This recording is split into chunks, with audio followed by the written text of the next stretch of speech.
les quiero hablar sobre un tema que tengo mucho rato rondándome la cabeza. Es una expresión que yo he usado en mi terapia para conmigo, con algunos pacientes, y me refiero a esos contratos que firmamos con sangre en la familia. Y quizás estoy hablando de complejos, como siempre y como saben, los complejos son como personitas que tenemos adentro, una cantidad de emociones, sentimientos, pensamientos que alteran nuestra percepción de las cosas y que además muchas veces esas reacciones que tenemos son opuestas a las reacciones que nosotros tuviéramos según nuestra voluntad. Entonces los complejos son autónomos y los complejos que tienen una base arquetipal se constituyen según cómo ha sido nuestra historia también. Entonces, por ejemplo, el complejo materno. El complejo materno, les he hablado muchas veces de eso, entonces tiene como base el arquetipo de lo materno, pero conocemos el arquetipo a través del complejo, y entonces yo con mi complejo materno negativo o positivo, cuando hay alguna situación relativa a lo materno se me activa este complejo y toma posesión de mí. Cuando digo toma posesión de mí, quiere decir que hago cosas que yo no espero y que quizás a veces me siento incómodo.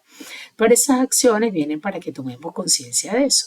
Entonces, cuando yo me refiero a los contratos firmados con sangre, es porque a veces en la forma en cómo se constituyó ese complejo, nosotros recibimos algunos mandatos o algunos guiones, como que si nuestra vida se hubiera escrito una película y fuera parte del guión de nuestra película, como del hilo conductor. Entonces, esos contratos que firmamos con sangre son contratos que son muy difíciles de romper y nos sentimos muy desleales a nuestras familias cuando pretendemos romper ese contrato. Por ejemplo, si yo firmé el contrato de que a la madre se le tiene que querer de una manera incondicional, como a más nadie en el mundo, ¿ok? Porque es la madre y las madres son entregadas, abnegadas, y mi mamá me enseñó que yo tenía que ser su mejor amiga y que yo solo podía confiar en ella.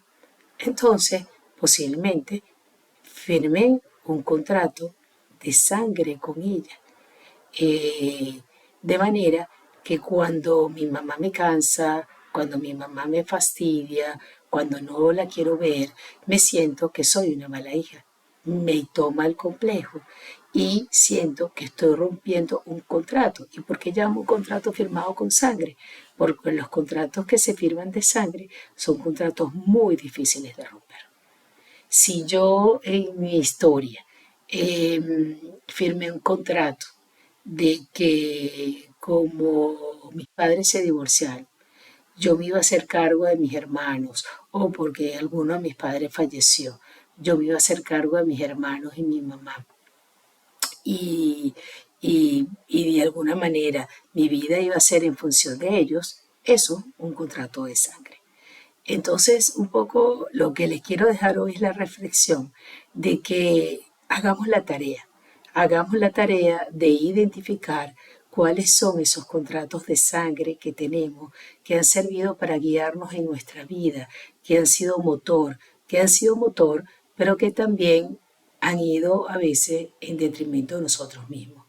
Y esos contratos, una vez que los reconocemos, que los identificamos y sabemos que es un contrato de este tipo, porque la sola idea de romperlo nos hace sentir muy mal, nos hace sentir mal hijo, mal hermano, mal padre, nos produce un malestar enorme, pero nos olvidamos de nosotros mismos.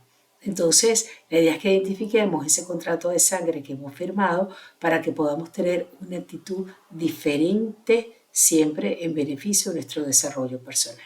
Gracias.